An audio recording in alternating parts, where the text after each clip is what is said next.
Motion carries, Mr. President. Okay, thank you. Next item on the agenda is again an opportunity for public comment, and again I'll open it to the floor. If anybody wishes to speak, please raise your hand.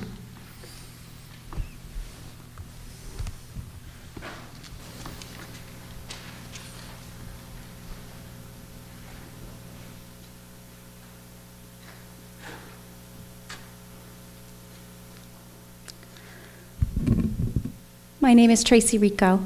I'm a teacher in South Brunswick. I'm also the Vice President of South Brunswick Education Association, and I wanted to just address Dr. McCartney's comments about the delay in negotiations. And normally it would be Chris Hines that would be speaking, but Chris Hines was not able to be here tonight as him and his wife, Janessa, welcomed their first baby 2 days ago, so he's not able to be here tonight, so normally I would not be speaking.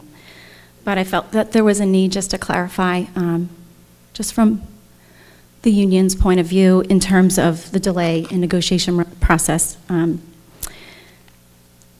I think that the narrative is true that we did start late, but just to set the record straight, that our team welcomed some new members, so we did start negotiations as early as the beginning of October, and we wanted to train our new members, so that was something that we needed to do. We needed to put people at the table that had experience and knowledge, and not before then. Another part of the story is that we needed to get input from our members, and we felt that we couldn't go to negotiation table without the input from our members, and that required a little bit more time. And we put a survey out there, we surveyed all our members, we got their priorities, we got interests, we got a lot of information. And we took that information from over 700 members. That excuse me, took a lot of time, and then we went through it with a fine-tooth comb. And when we sat down in April, we were ready.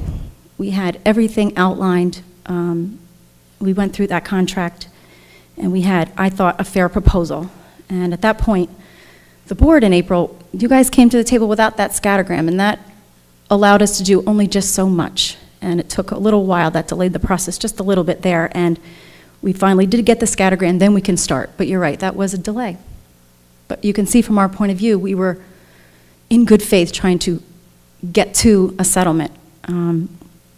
We believe that part of your frustration comes from the belief that maybe we haven't moved as much on the initial proposals. And while that's correct, I think that reflects maybe an unrealistic initial proposal from your end. I thought that because we started late, we started something fair, with something fair. Our initial proposal was pretty close to where we thought the settlement could be.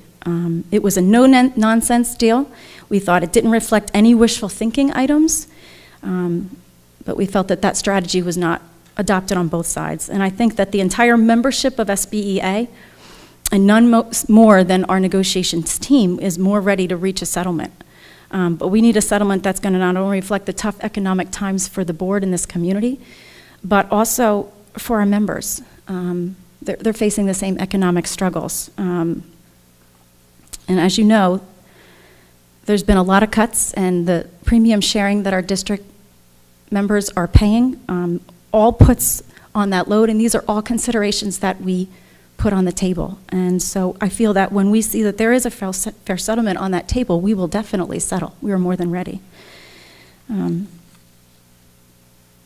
want to get back to the great work that we do every day. Thank you.